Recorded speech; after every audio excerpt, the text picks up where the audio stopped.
Hello everybody, welcome back and welcome to 2021.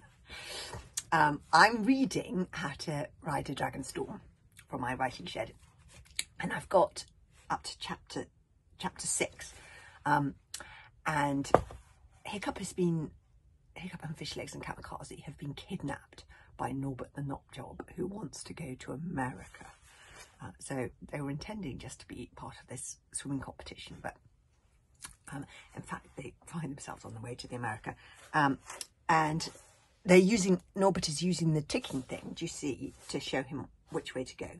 Norbert handed Hiccup the map and the ticking thing because Hiccup is the only one who can read the ticking, and that's Norbert's problem. You can have the equipment, but you need to know how to use it. That's quite important, guys. He handed Hiccup the map and the ticking thing. There were 9 arrows on the dial. The 2 little ordinary arrows told the time much more accurately than old Brinkley's complicated candlesticks. The little fat arrow always pointed to the north, like the North Star. The one with the round circle on the end was a lie detector. Hiccup didn't yet know what the one shaped like a question mark did, or the funny little jagged one like a piece of lightning. He doesn't know what they all do yet. But the remaining 2 told him how far to go upwards and how far to go westwards. He sat there staring back and forth from the ticking thing to the map for such a long time that Norbert grew impatient and roared, "Hurry up, boy, hurry up! We haven't got all day." The quickest way to America, if such a place really exists, is in that direction. Hiccup pointed over towards some distant storm clouds to the north. But we'd have to go through the ice islands, and there's some really unpleasant ice dragons we could meet that way. "Woohoo!" yelled Norbert the Knotjob, grabbing the map off Hiccup and running excitedly onto the decks. "Man the mainmasts! Stoke up the steam dragons! Put on your winter woolies and set the course the way the little weirdo is pointing! America, here we come!" Great belches of smoke poured out of the chimney tube and filled the deck in a dense pea-green fog as slowly the enormous ship turned round like some great cumbersome whale or wooden sea creature. It set its nose towards the north and began to puff and breast the waves out of the archipelago and into the icy seas. Now, they seem to be being powered by dragon steam. Steam-powered ships weren't invented until many centuries later, we thought. But you see, sometimes maybe inventions happened earlier, I don't know. But then they didn't catch on. Anyway, the one thing about the Knotjobs is that they have what has some disadvantages, but he also is very creative. He's very inventive, even though he's completely loopy.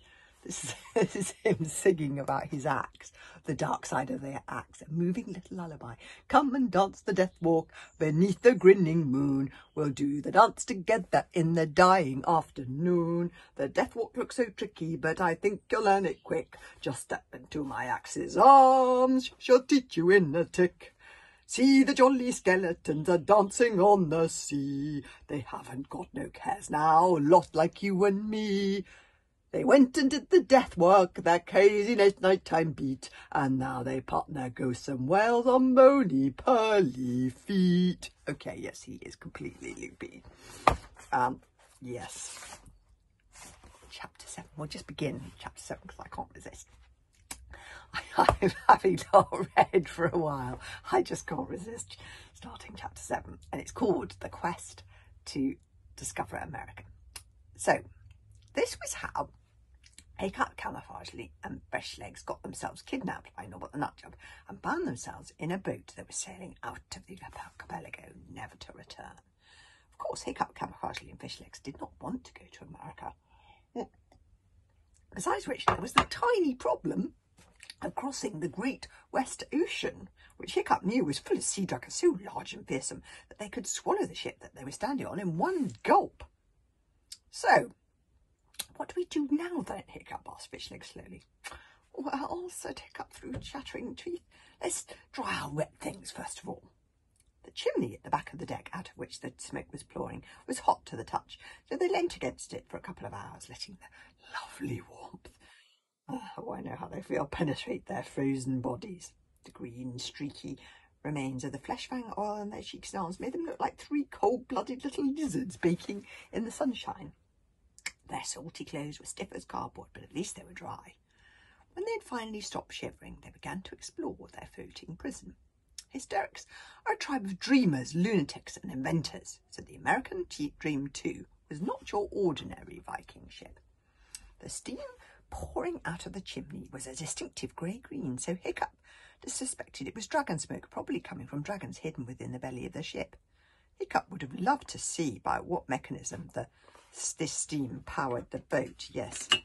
Now this is interesting. Yes, it does say Hiccup's memoirs seem to suggest that Norbert had...